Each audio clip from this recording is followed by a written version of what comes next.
In the movies, if you want to find a secret Russian base, you put on a helmet, plug into a supercomputer, and use your mind to scan the globe. It's pure sci-fi fantasy. But in 1978, the US Army didn't need a helmet. They just needed a guy named Ingo, a couch, and a budget of $20 million.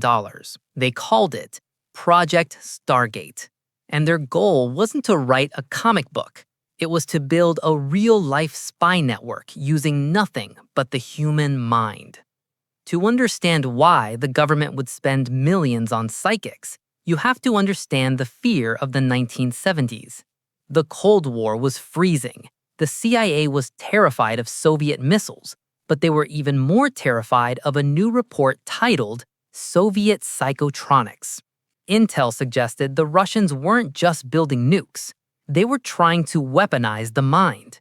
Telepathy, mind control, and remote spying.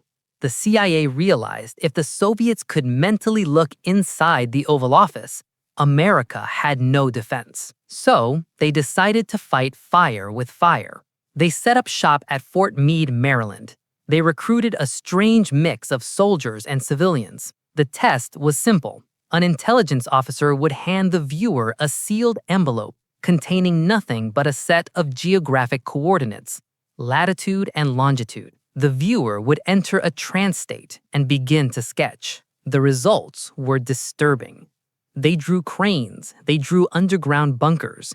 In one famous case, a viewer named Pat Price described a secret Soviet facility in such perfect detail, down to the code names on the file folders, that the CIA launched an internal investigation to see if he was a mole. He wasn't. He was just seeing it. But the most famous piece of evidence didn't happen on Earth.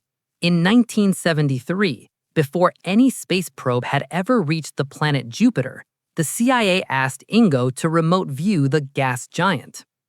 Ingo closed his eyes and traveled 400 miles away. He described the massive storms. He described the colors. But then he drew something that made the scientists in the room laugh. He drew a thin, crystalline ring around the planet. At the time, astronomers were certain that only Saturn had rings. Ingo's vision was dismissed as a hallucination, a total failure. That is, until 6 years later. In 1979, the Voyager 1 probe finally flew past Jupiter and sent back the first high-resolution photos in history.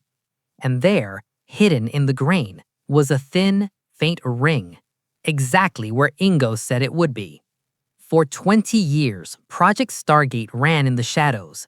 They hunted for lost bombers in Africa. They tracked drug cartels. They spied on hostages in Iran. But in 1995, the CIA abruptly declassified the files and shut the program down. Their official report claimed the data was statistically significant, but not reliable enough for military operations. Basically, they admitted it worked, but not every single time. And that leaves us with a lingering question. Governments rarely throw away a weapon that works. They usually just change the name, move the funding, and bury it deeper underground. We know about Stargate because they wanted us to know. It makes you wonder, what are they working on right now that they're not telling us? Do you think the program really ended, or did it just go dark? Let me know below. And if you want to see the other dark government experiment that inspired the show Stranger Things, you need to watch this video right here. I'm Reveal Frame, and I'll catch you in the next one.